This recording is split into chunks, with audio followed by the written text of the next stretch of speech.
To make a lemongrass tea, I collected the leaves and stems from the garden, sun-dried it. For making a cup of tea, we need sun-dried lemongrass, lemon zest, lemon juice to taste.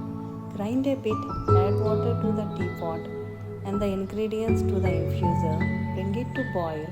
Once it starts steaming, switch off the flame, cool a bit and serve. Lemongrass tea helps to boost immunity, helps to reduce high blood pressure and promotes sleep too. Hope this video helps you all for better health.